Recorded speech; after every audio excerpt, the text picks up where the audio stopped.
दादाजी की, श्री नवदाव मैया की।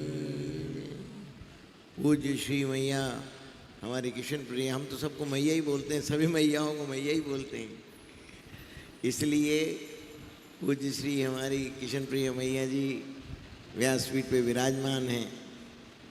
भगवान कृष्ण की पूरी परंपरा, भगवान कृष्ण के बाद 5000 वर्ष में किस किस तरह से अलग अलग पीढ़ियाँ और अलग अलग भगवान की क्या क्या विग्रह हुए और क्या क्या उनके स्वरूप हुए, उसका पूरा ज्ञान मैया ने आज छोटे स्वरूप में हमको भगवान की वृंदावन की, गोकुल की और बरसाना की सभी लीलाओं से हमको आनंद कराया। साथ साथ में दादाजी की परंपरा गौरीशंकर महाराज से और सभी परंपराओं को हमको पूर्ण रूप से आप सबको अवगत कराया। अब मुख्य बात ये है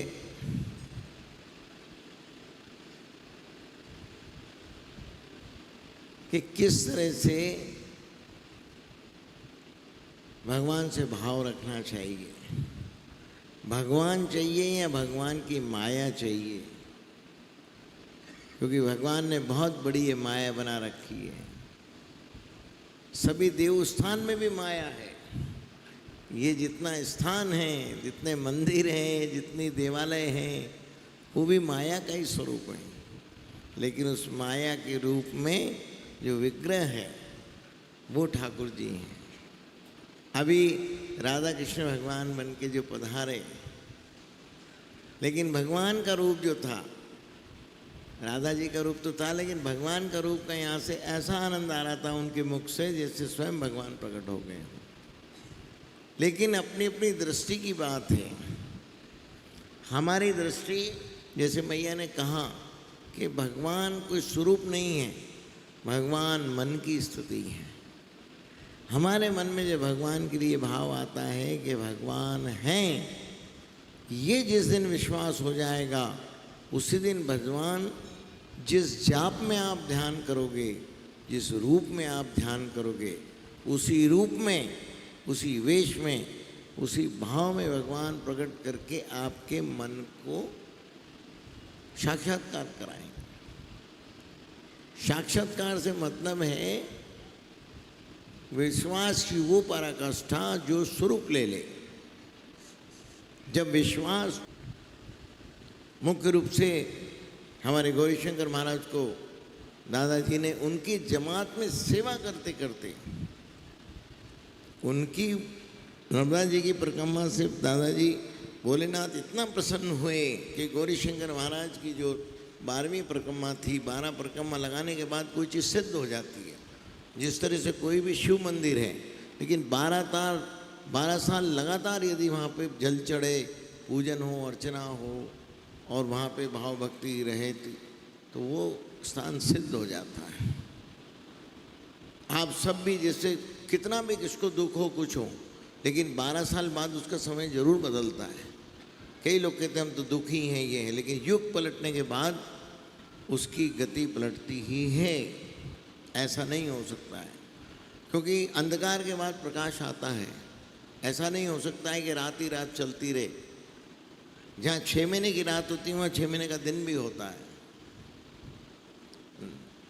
ऐसे ग्रीनलैंड, आइसलैंड ऐसी जगह है जहाँ पे 6 महीने की रात होती है, लेकिन फिर 6 महीने का दिन भी होता है। तो इसीलिए, लेकिन ये बात एक अलग स्वरूप है, व्यवहारिक बात है। लेकिन मुख्य बात ये है कि भगवान को जिस रूप में हम याद करते हैं, उसी रूप में उनका प्रकट होना स्वाभाविक है। स्वप्न में तो आप सबको बहुतों को दिखते ही हैं। कई बार जिनको आप मानते हो, जिसको गुरु महाराज दिखते हैं, किसी को भगवान की कृपा होती है, किसी को किस रूप में दिखते हैं। लेकिन साक्षात्कार भी होता है। कभी मन में ये भाव नहीं आना चाहिए कि भगवान के दर्शन तो होते नहीं हैं। भाई आप भाव भक्ति करते रहो, होंगे तो होंगे, लेकिन जिस दिन आप इसको क्या होना है, कर देना पड़ेंगे, तो उनको देना ही पड़ेंगे। लेकिन ये भाव लाओ ये भाव जिस दिन आप लाओगे कि उनको दर्शन देना पड़ेंगे तो जरूर दर्शन होंगे। और उसको अंतर प्रेरणा में लाओ, बोलने की जरूरत नहीं है। तो जब भी आपको कभी भगवान का साक्षात्कार स्वप्न भी होगा, लेकिन उस समय मनोस्थिति ऐसी हो जाएगी कि आप बोलने की स्थिति में नहीं रहोगे। ये बोलने की स्थिति जब तक ही है जब तक आपको दर्शन नहीं हुआ। जो लोग बोलते हैं कि हमें दर्शन हुआ, हमें दर्शन हुआ, ये हुआ, वो सब बातें कर रहे हैं। लेकिन जिसको ठाकुर जी का भगवान का दर्शन होता है वो तो उस आनंद में ही आनंदित हो जाता है, वो आनंद स्वरूप हो जाता है। आनंद स्वरूप के लिए आनंद बताने की ज़रूरत नहीं है। आप सब जगह हो के आते हो, बताते हो वहाँ ऐसा लगा, वहाँ ऐसा लगा, वहाँ आनंद आया, उसके साथ में गया, ये खाया, वो खाया, ये आनंद आया। लेकिन वो आनंद का स्वरूप नहीं आप बता रहे हो, वहाँ जो आपकी इंद्रियों को आनंद है वो बता रहे हो। लेकिन उस आप सबसे भी हमारा निवेदन है कि भगवान के दर्शन के रूप में आप जब जाते हो या अपने मंदिर में जाते हो, जब आप उनके निकट मानते हो, लेकिन आप हमेशा उनको अपने निकट मानो।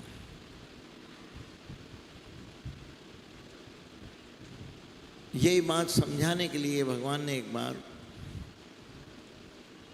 अर्जुन को शिक्षा के रूप में ज्ञान दिया। भगवान और अर्जुन दोनों घोड़े पे जा रहे थे। एक व्यक्ति शौच कर रहा था। शौच करते करते जय श्री कृष्णा, जय श्री कृष्णा, जय श्री कृष्णा बोल रहा था। अब भगवान का घोड़ा तो आगे निकल गया, अर्जुन का घोड़ा पीछे था। इसको लगा के अरे ये हमारे सखा का नाम, हमारे भगवान का नाम, इसका नाम, भगवान का नाम शौच के समय ले रहा है। उन्हें घोड़े से बैठे बैठे लात मारी। लात मारती उसकी पीठ में लगी, वो ढुलक गया, लेकिन ये तो आगे निकल गए। अब भगवान आते ही वापस महल में आए, बोले भाई अर्जुन मेरे को तो दर्द हो रहा है पीठ में, मैं चलो। आते ही भगवान ने जैसे ही अपनी लीला करी, मेरे को दर्द हो रहा है, दर्द हो रहा है, वैद्य लाओ, वैद्य लाए। और रुक्मणी जी लगी, सब लगे। अब भगवान का दर्द तो और बढ़ता गया। अब वापस दूसरे दिन जब अर्जुन मिलने आए तो भगवान कर्रा रहे, कर्रा रहे, ऐसे कर्राने की आवाज़ भगवान की कि अर्जुन ने कहा क्या करें भाई। अब उसको समझ नहीं आया और राजवेदों को इनको बुला के लाए, उनको लाए, मालिश कराने वालों को लाए, सबको लाए, सब कर लिया। अब रुक्मणी जी को बोला, रुक्मणी जी ने बोला भाई तुम भी पूछो, तुम्हारे साथ गए थे, तुम्हारे साथ ही गए थे भगवान। अब रुक्मणी जी ने पूछा कि भगवान क्या हुआ, तो बोले भाई ये तो अर्जुन जानता है क्या हुआ, मेरे दर्द का उपाय तो अर्जुन जानता है, तुम वेदों से या तुम्हारे से। बोले नहीं भगवान हमें तो बताओ, हम तो रुक्मणी है, पटरानी है। तो बोले तुम महापटरानी होगी, पटरानी नहीं तुम महापटरानी हो, लेकिन इसका तो अर्जुन को थोड़ा पता हो तो पता हो भाई, हम साथ में गए थे, बाकी हमें तो दर्द हो रहा है, हमारा तो इलाज करो, इलाज करो। अब 3 दिन हो गए।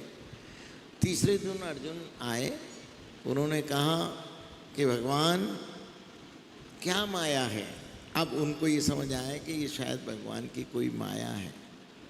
बोले भाई माया वाया कुछ नहीं, हम बैठे थे शौच कर रहे थे और हमें किसी ने लात मार दी। अब उनने सबसे पूछा महल में, द्वारका में, कि भैया भगवान को निपटाने कौन जाता है। बोले वो जाता है, वो जाता है। अरे बोले भैया भगवान गिर गए, क्या हुआ।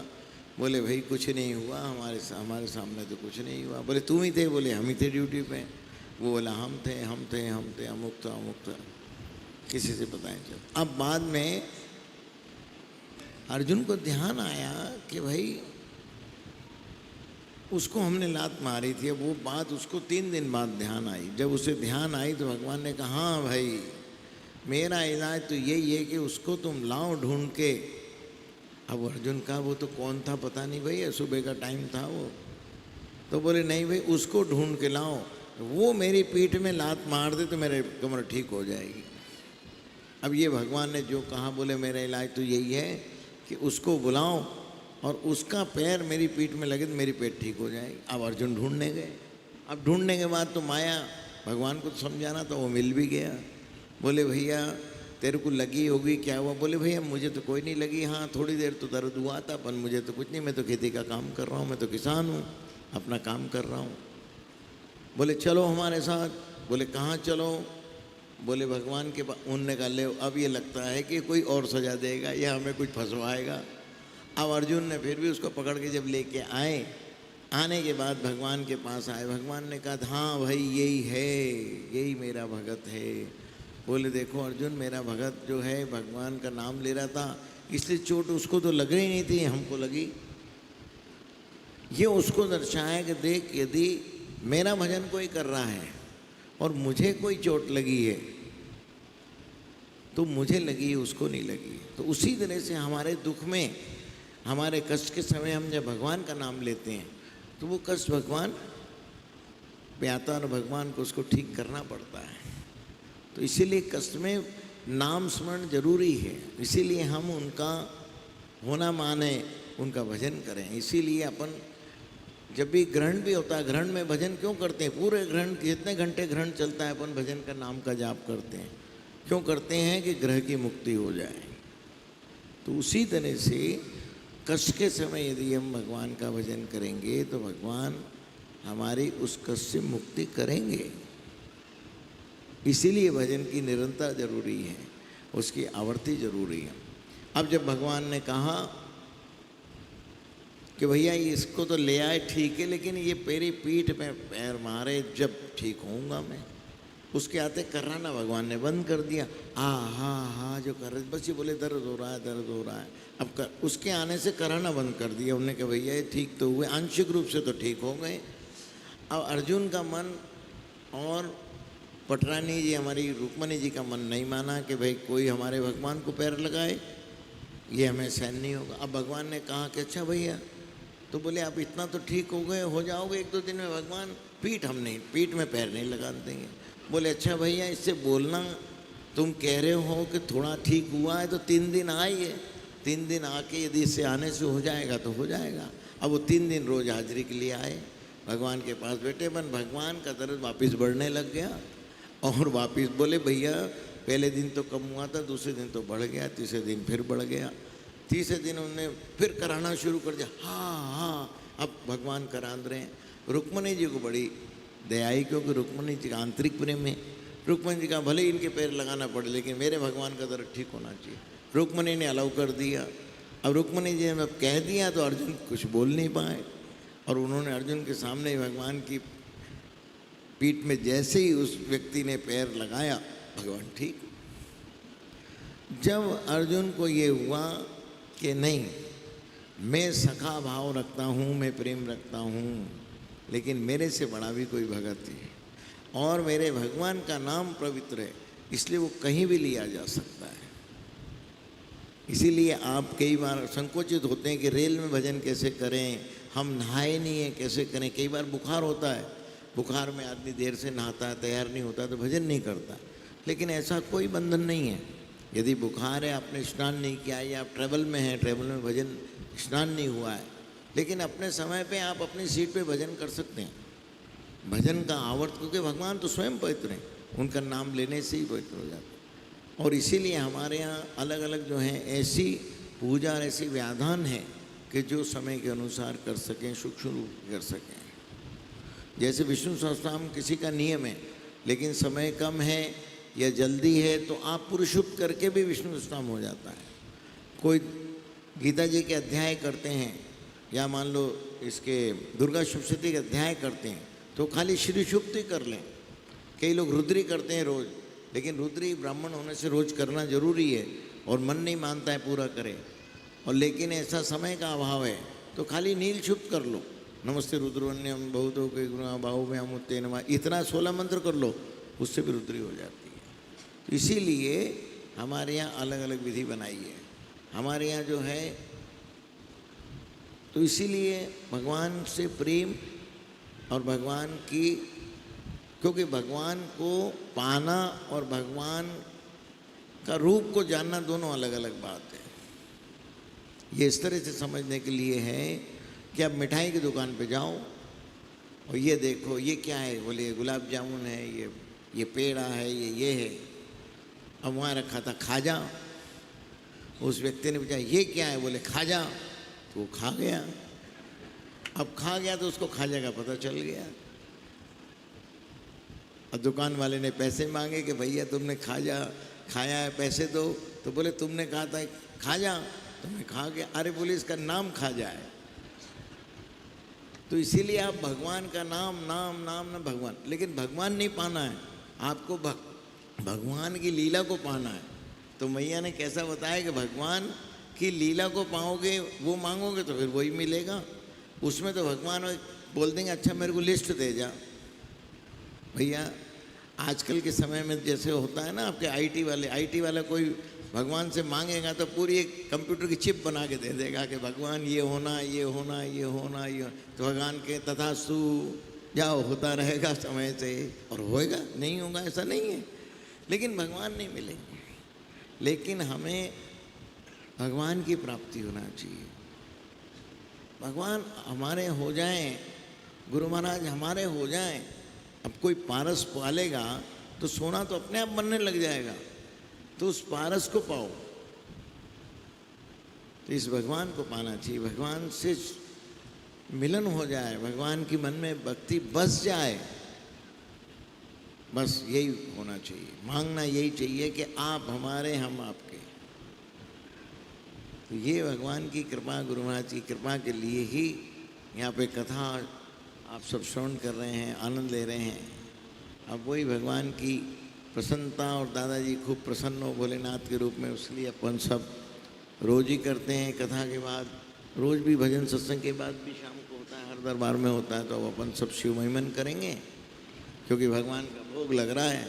आप सब भोग लगते हुए भूख लग रही होगी, तो इसलिए अपन जल्दी महिमन शिव तांडव कर लेते हैं। गजाननं भूतगणाधिसेवितं कपितजम्बो फलचारुभक्षणं उमा सुतं हविनाशकारिणं नमामि। मूदर को स्वरपादपङ्कजं नमामि, विघ्नेश्वरपादपङ्कजं। आप सब मुख जो हैं व्यासपीठ की तरफ हैं, हमें व्यासपीठ को मान्यता देना है। देखो व्यासपीठ ऊंची होने से हम भी उसके नीचे बैठे हैं, तो इसलिए व्यासपीठ की तरफ ही मुख रखिए। ऐसा है कभी कभी जो टीचर होता है वो बोर्ड पे लिखता है आ और बोलता है ई, लिखेगा बोर्ड पे आ और बोलेगा ई, तो आपको ई नहीं बोलना है, आ बोलना है। तो उधर मुख रखिए, हमारी बात श्रवण करिए और देखिए उधर, ध्यान उधर रखिए ठाकुर जी की तरफ। श्री पुष्पदंतो महिन्मा पारंते परम विदसो यद्दतन रुधिर्ब्रह्मादीनामपि वाच सर्व समधि परिणामपदिगृणन् मम पेशस्तुते हरनिरपमा अधिकापन्तानं तव च महिमा वन्मन हृदव्यावत्तायं च किमम विधत्ति